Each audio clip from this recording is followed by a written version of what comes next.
Greetings, Wolfpack. This is Wolf here, and here we're going to do the top 10 role-playing games, aka RPGs. Now, unless you lived under a rock or something, RPGs are a classic genre of games which usually feature some sort of party, weapons, different kinds of loot, as well as in newer games, options to progress in the story. So, without further ado, let's go on to our number 10. Number 10 is Dead Island. Welcome to a nice resort in Australian waters. Everything seems calm and normal, but there's only one catch. It's infested with the undead. Yeah, you can choose from over 4 characters to survive this infestation and get off the island.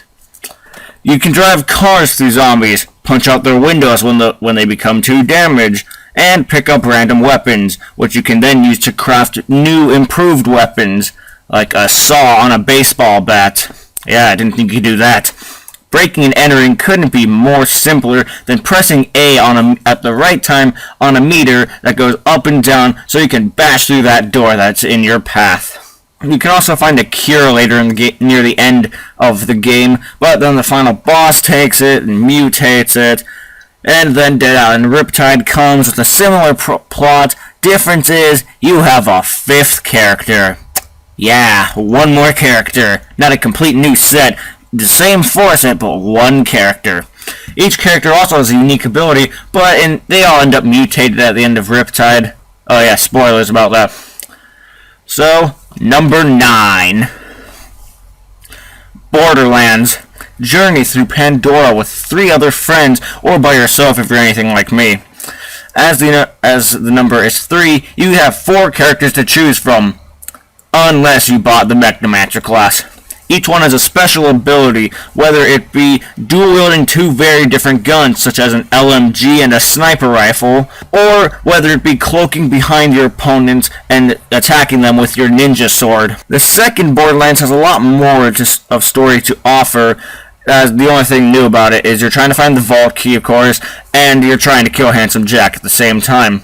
Handsome Jack has a sadder backstory in the pre-sequel of Borderlands, where his daughter was turned against him by Vault Hunters. So if you play the second one and get to it and you hear some weird dialogue, you might want to play the pre-sequel, or at least look at it. Like any loot system, it has about 4 different rakes, like legendary weapon, common weapon, something like that. Each one with their own snazzy color. Only one thing to say about this game: happy hunting. Number 8. The Elder Scrolls series. Ever want to go to Middle-earth or something like it? Ever want to be a non-human character with an array of weapons, skills, and magic? Well, now you can. In the Elder Scrolls, I'm familiar only with Skyrim, sadly, but the other 2 known ones are Morrowind, which is the 3rd game, and Oblivion, the 4th game. Skyrim, however, is the most recent one, and it also allows you to become the Dragonborn. Now, instead of only relying on magic, you can chant 3 magical words, once you unlock them, of course. Do I even need to tell you what those words are? Fus Roda! There's also some other weird stuff in Skyrim, like putting pots over people's heads and being able to steal from them without any repercussions, or being able to climb up the side of a mountain on a horse. Elder Scrolls, more like better version of Lord of the Rings. Number 7. Destiny. A game that was referenced in Halo Reach before it actually came out. An RPG set in space. Yeah, one of the first big seller RPGs is in space as well. You can choose from a whopping 3 classes and use guns and magic to fight off the Dark Ones or something like that. This was made by Bungie and Activision, so it's essentially an RPG version of Halo, combined with Call of Duty multiplayer. Yeah, that's right. This has multiplayer. RPGs were made as solo adventures to beef up party members and go on an adventure and have just fun. Not to collect guns that are obviously too overpowered and that are only useful for becoming a player killer. One thing is for sure though, my destiny is to never play Destiny. Number 6. South Park: The Stick of Truth. Shameless plug for my gameplay aside, this game is pretty fun. You can customize your character, choose from 4 different classes, get buddies, and go on an amazing adventure. Like RPGs, it is single player though. For fans of South Park, this game is a must-have. It's just fun being able to wander around in South Park, Colorado, and go on an adventure as if it were an actual episode. Sure, your character never really speaks, but the other characters are just like you'd imagine them. Racist Cartman? Check. Jewish Kyle who gets pissed off at Cartman? Check. Stan, the slightly neutral one? Check. Random government official as the villain? Check. I'm only halfway through the game, but I'm loving every two-dimensional step of it. Number 5. Kingdom Hearts. Play as Sora, a young Keyblade master who is trying to stop the Nobodies as well as killing a bunch of Heartless. However, anybody can become a Heartless if they let their heart be tainted by their inner darkness, which happens to Sora at one point, and he must kill his Heartless, known as Roxas. Yes, when you become a Heartless, you just add an X to your name and change the lettering. Kind of interesting like that. Sora is taught by Ansem the Wise. Gee, I wonder why. And also, he teams up with many Disney characters, ranging from Mulan to the kid from Tron, as well as Lightning from Final Fantasy, but she's only in one of the mini-games. The graphics of it look good. The weapons are fine. I mean, keys, I never knew how dangerous they could really be. And, like I said, the characters are Disney, so not much to it for me there, since I'm not a huge fan of Disney. And the different forms are interesting. Yeah, what I mean by different forms, I mean like different attack forms. The more notable one is Anti-Form, which is a weird one. So, everyone be on the lookout for the release date of Kingdom Hearts 3, which should be coming soon because of Square Enix. Number 4. Fallout. Play as generic male or female in the post-apocalyptic wasteland of American suburbia, or Las Vegas. You can grab an array of guns and melee weapons, which are probably better because guns just break easily in the game. Bottle caps are currency, and you pawn pretty much anything. Before and during battles, you can check out the probability of hitting your enemy at certain locations like their torso, left arm, left leg, head, whatever your poison is. It's a cool mechanic, but in reality, if you were to do stuff like that, you would probably get killed by them.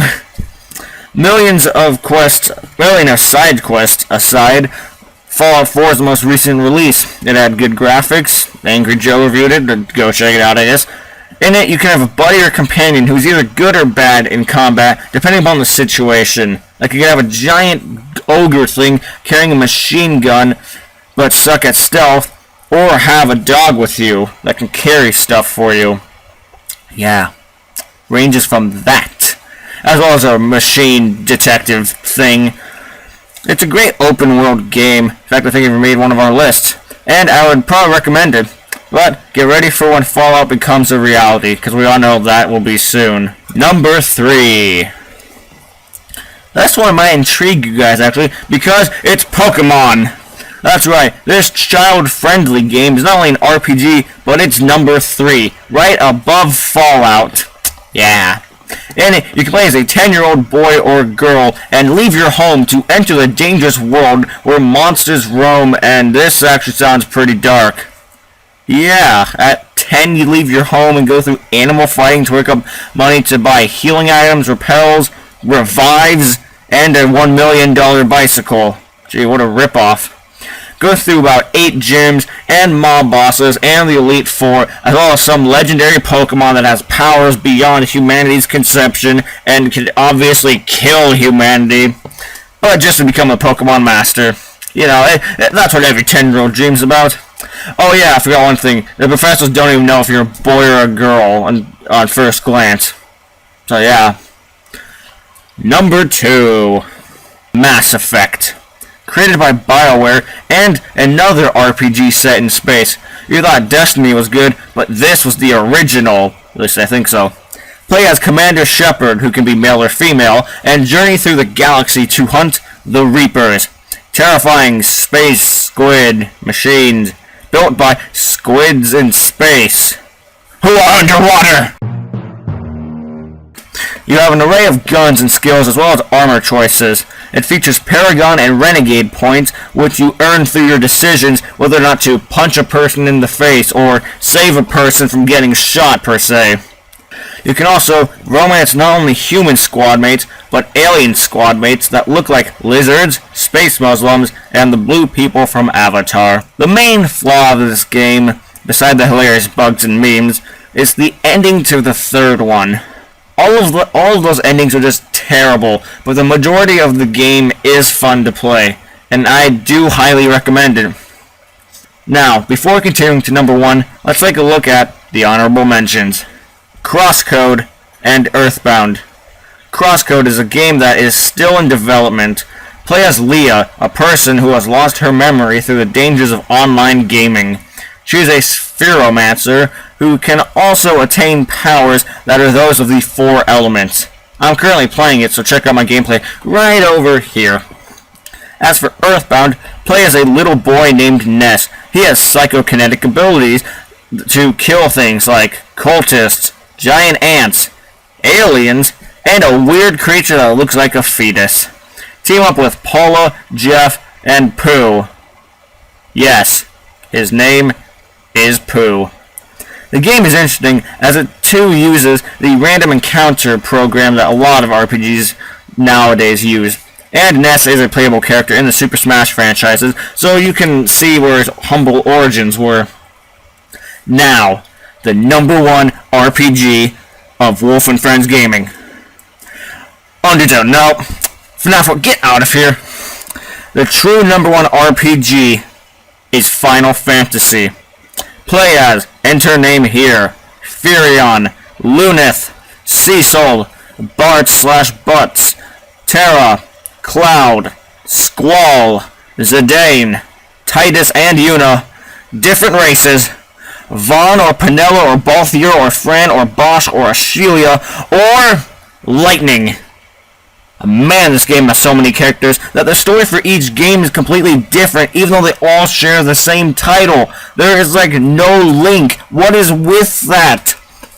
Before Final Fantasy VII, they looked like your classic 2-dimensional pixelated RPG kind of game.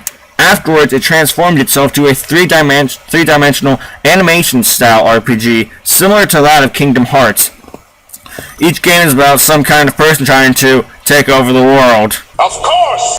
Using magic or some creature of ultimate destruction. I have yet to gain the full Final Fantasy experience, but I will at some point. Thank you for watching, and I'll see you guys later.